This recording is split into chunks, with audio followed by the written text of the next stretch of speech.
அனைவருக்கும் இனிய வணக்கம். நான் உங்கள் மதுரை ராமகிருஷ்ணன். நல்ல வாசிப்பு, நல்ல சிந்தனை, பெரும் சிந்தனைகளின் மூலமாக பெரிய விஷயங்களை நம் வாழ்க்கையில் அடைய வேண்டும் என்ற ஒரு எண்ணத்தின் மூலமாக இந்த நாளை இனிய நாளாக மாற்றிவிட மாட்டோமா என்கிற பெரிய முயற்சி தான் இந்த நிகழ்ச்சியினுடைய ஒரு மாபெரும் நோக்கமே. நம்மளுடைய சிந்தனை, சொல், செயல் எல்லாம் அற்ப விஷயங்களில் போய் நின்றக்கூடாதாங்க. அற்ப விஷயங்களில் இந்த வாழ்க்கை மிகப்பெரிய பிரபஞ்சத்தை நமக்கு கொடுத்துருக்கு. இந்த வாழ்க்கை மிகப்பெரிய வரத்தை நமக்கு கொடுத்துருக்கு. நம்ம என்ன தெரியுமா பண்ணிடுறோம்? சின்ன சின்ன அற்ப விஷயங்களில் நம்ம வாழ்க்கையை டைவர்ட் ஆகிறதுன்னு சொல்கிறாங்கல்ல, அப்படி நீர்த்து போக வைத்து பெரிய விஷயங்களை அனுபவிக்காமலே போயிடுறாங்களே சார். நிறைய சொத்துக்களை சம்பாதிச்சு வச்சுருப்பாங்க, 1000 கோடிகளுக்கு சொத்துக்கள், கோடிக்கணக்கான சொத்துக்களை வச்சுருப்பாங்க. உடம்பை பத்திரமா பார்த்துக்க மாட்டாங்க சார், ஆரோக்கியமாக இருந்திருக்க மாட்டாங்க சார். அவ்வளோ பெரிய சொத்துக்களை அனுபவிக்காமலே போயிடுவாங்க. இல்லை, ஆரோக்கியம் ரொம்ப ரொம்ப முக்கியம். அப்படி பெரிய விஷயங்களை தான் என்றைக்குமே வாழ்க்கையில் எண்ணணும்னு சொல்லுவாங்க. ஒரு வேடன் ஒரு யானையோட சண்டை போட்டாங்க. யானையை அடிச்சிட்டான், யானையை கொன்று யானையை தள்ளிட்டான். அந்நேரம் பார்த்து அவனை ஒரு பாம்பு கடிச்சிச்சு. இப்போ கையில் வில்லு அம்பு வச்சுருந்தானா, இந்த அம்பை எடுத்து பாம்பை குத்திட்டான். பாம்பு இறந்து போயிடுச்சு. பாம்பு கடிச்சிச்சா? பாம்பு கடிச்சதில் இந்த மனுஷனும் செத்து போயிட்டான் சார். ஒரு யானையும் செத்து போச்சு, பாம்பும் செத்து போச்சு. மனிதன் இந்த வில்லை அம்பி நான் ஏற்றி வச்சுருந்தான்ல, நான் ஏற்றி வச்சுட்டு அப்படியே இவனும் மயங்க போட்டு இவனும் அப்படியே விழுந்துட்டான். இப்போ அந்த இடத்துக்கு ஒரு நரி வந்துச்சு. நரி வந்துச்சா? இந்த நரி பார்த்துச்சு, யானை 6 மாதம் வச்சு சாப்பிட்லாம். யோசிச்சது, 6 மாதம் வச்சு சாப்பிட்லாம், சூப்பர். பக்கத்தில் பார்த்துச்சு ஒரு மனுஷனை எப்படி ஒரு 3 மாதம் வச்சு சாப்பிட்லாம். ஒரு பாம்பு 1 நாள் வச்சு சாப்பிட்லாம். எல்லாம் இருக்குங்க. அது யோசிச்சது, இப்போக்கு கொஞ்சம் பசிக்குதேன்னு பார்த்துருக்கு. அந்த காலத்தில் இந்த வில்லுடைய நரம்பு இருக்குல்ல, இந்த நான் ஏற்றுறாங்களே, அது உண்மையிலே நரம்பு வச்சு தான் பின்னிருப்பாங்க. இப்போ இந்த நரி பார்த்துச்சான், இப்போதைக்கு பசிக்கு இந்த நரம்பை சாப்பிடுவோமேன்னு வெம்மா போய் நரம்பில் போய் வாய வச்சுருக்குங்க. இந்த அம்பு வந்து டப்புன்னு மண்டையில் குத்தி நரி செத்து போச்சு. ஒரு யானை, ஒரு மனுஷன், ஒரு பாம்பு எல்லாத்தையும் விட்டுட்டு நரம்பை போய் சாப்பிடுவோன்னு சாப்பிட்டுச்சு. பார்த்தீங்களா?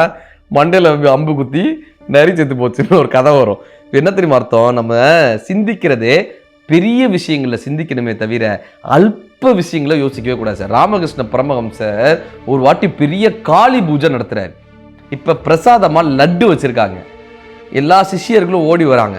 சாமி, இந்த லட்டை நோக்கி எறும்புகளாக வருது, எறும்புகள் படையெடுக்குது, என்ன பண்ணலான்னு கேட்குறாங்க. என்ன பண்ணலாம்? ராமகிருஷ்ண பரமஹம்சர் சொல்கிறாரு, ஒன்றும் இல்லைப்பா, லட்டை சுற்றி சர்க்கரையை தூவி விடுங்கப்பா, சர்க்கரையை தூவி விடுங்க, லட்டை போக்கு வராது, சர்க்கரையை தூவி விடுங்க. இப்போ பூஜை முடிஞ்சது, எல்லா எறும்புகளும் சர்க்கரையை சாப்பிட்டு போயிடுச்சு. இப்போ அவர் கேட்குறாரு, ராமகிருஷ்ண பரமஹம்சர் கேட்டார், இதுலேருந்து உங்களுக்கு என்ன தெரிஞ்சிச்சுன்னாரு. இதுலேருந்து என்ன தெரிஞ்சிச்சு? லட்டை காப்பாற்றணும்னா சுற்றி சர்க்கரையை தூவணும்னு எங்களுக்கு புரிஞ்சிச்சுங்க. அது இல்லைப்பா, இந்த எறும்புகள்லாம் லட்டுன்ற பேர் இன்பத்தை நோக்கி வருது, லட்டுன்ற ஒரு பெரிய லட்சியத்தை நோக்கி வருது. ஆனால் இந்த சர்க்கரைகள் சுற்றி இருக்கா, இந்த சர்க்கரைகளை சாப்பிட்டு எறும்புகள்லாம் அப்படியே ஓடி போயிடுது. இந்த சர்க்கரையை சாப்பிட்டு போன எறும்புகளால் லட்டை தொடவே முடியாது, லட்டு பக்கம் வரவே முடியாது. லட்டுனா என்னன்னே அதுக்கு தெரியாது.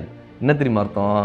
இந்த வாழ்க்கையில் நம்ம பெரிய லட்சியங்களை அடையணும்னு போயிருப்போம், பெரிய சிந்தனைகளோட, பெரிய லட்ச கனவுகளோடு நம்ம போயிருப்போம். ஆனால் இந்த சின்ன சர்க்கரை மாதிரி வரக்கூடிய அற்ப விஷயங்கள் இருக்குல்ல, அது நம்மளை ஏதோ ஒரு வகையில் நம்மளுக்கு தள்ளி விட்டுரும் சார். இந்த சின்ன சர்க்கரை மாதிரி வரக்கூடிய விஷயங்கள் வந்து நம்ம வாழ்க்கையில் பெரிய லட்சியங்களை அடைய விடாமல் போய்டும். அது தீய பழக்கங்களாக இருக்கலாம், தீய நண்பர்களாக இருக்கலாம், தீய சொற்களாக இருக்கலாம், தீய வாழ்க்கை முறைகளாக இருக்கலாம்.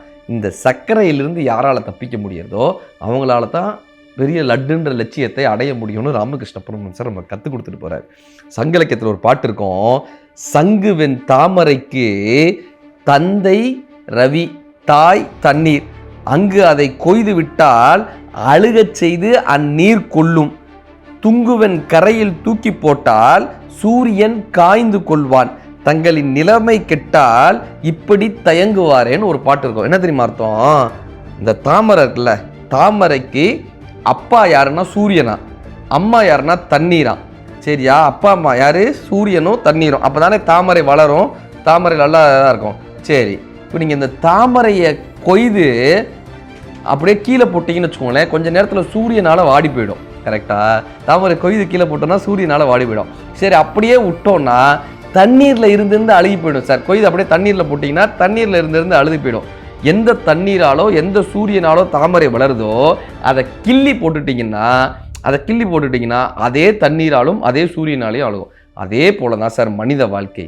நம்ம வந்த பர்பஸை விட்டுட்டு நம்மளுடைய நிலையை விட்டு இறங்கினால் நாம் எப்படி வளர வேண்டும் என்று நினைத்தோமோ அதனாலே நமக்கு அழிவு வரும்ன்றத இந்த பாடல் நமக்கு காட்டிட்டு போகுது. அப்போ இந்த தாமரை எப்படி தன்னுடைய நிலையை விட்டு இறங்கி விட்டால் அழுகி விடுகிறதோ வாடி விடுகிறதோ, அப்படி மனிதன் தன்னுடைய நிலையை விட்டு இறங்கும் போது வாடி விடுவான் என்று இந்த சங்க இலக்கிய பாடல்கள் நம்ம காட்டுது. அப்போ என்ன தெரியுமா அந்த வாழ்க்கையில் அர்த்தம்னா, நம்ம நிலையை விட்டு இறங்கிடவே கூடாதுங்க.